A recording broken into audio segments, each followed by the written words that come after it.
Most of you think managing client calendar is one of the easiest tasks you can do as a virtual assistant, right? Trust me, you must be joking because in today's video, I will share with you what it really takes to manage your client calendar as a virtual assistant. Let's dive right into it. The first thing you want to understand is the time zone. Majority of you, you don't even understand your client's time zone. If your client is in US, that means your client is in Eastern time. If it is Australia, if it is European countries, you want to understand their time zone so that when they ask you to schedule a meeting on their behalf, you are scheduling the meeting in their time zone. Let me explain in layman words. If your boss asks you, schedule a meeting for me for 2 p.m., you don't want to schedule it 2 p.m. Nigerian time. You want to schedule it 2 p.m.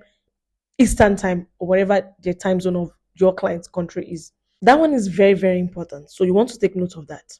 And another thing about managing your client's calendar is that you see most executives, they are very busy. They are always busy. They might just call you and be like, "Hey Miriam, can you just schedule a meeting with me and this person 3 p.m. on Thursday?"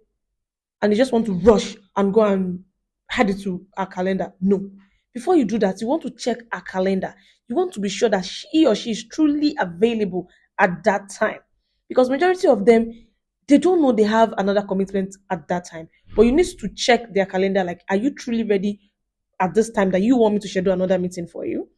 If they're available, you just go ahead and schedule the meeting. If they're not available, go back and tell them like, "Hey, you know what? I realized that you are not available at 3 p.m. You're having another meeting at this time. Do you want me to push this meeting forward, or you want me to reschedule this current meeting at a later time? I think you're available around 5 p.m. or 6 p.m. That might work, or you might actually want to do the next day."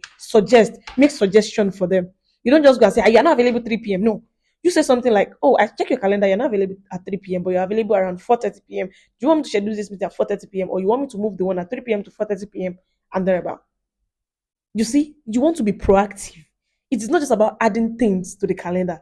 You get? The next thing is that whenever your boss give you a task like, "Hey, I want you to make a restaurant reservation for me or a doctor's appointment, whatever," the moment the doctor or the hospital or the restaurant confirm that, "Oh, yes, we are available 9 p.m. on Saturday, blah, blah, blah," and you've booked or reserved whatever you want to reserve for your boss don't need to tell you, or your clients don't need to tell you before you add it to their calendar.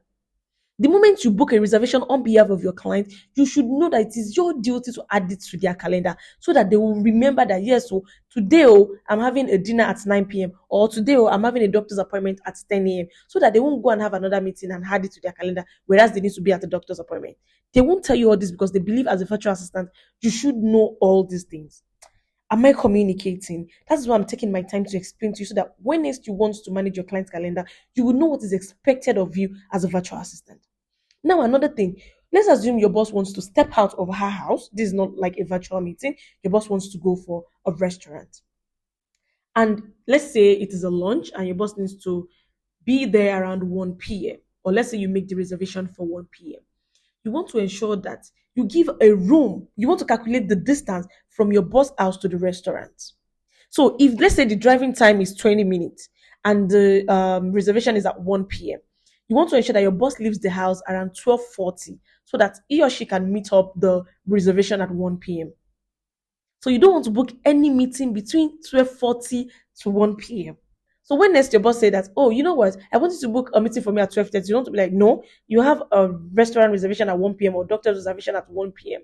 and you need to move from point A to point B. So you won't be available unless you want to have the meeting on the go." You see, being proactive.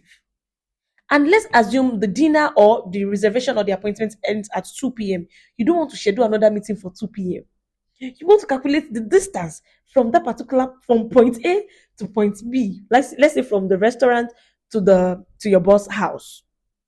Then you can now schedule another meeting, let's say from 1:40 p.m. so that you will give your client a time to rest before joining another meeting or whatever. Do you get what I'm saying? Are you coding? And last but not the least is set a notification.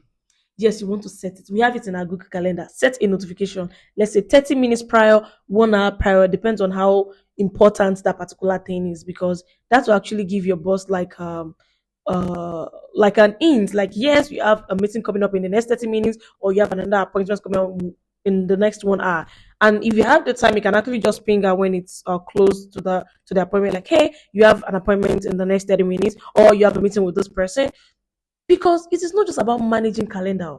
It's about understanding what you need to do when managing that calendar. That's what makes you a successful virtual assistant, managing your client or your boss calendar.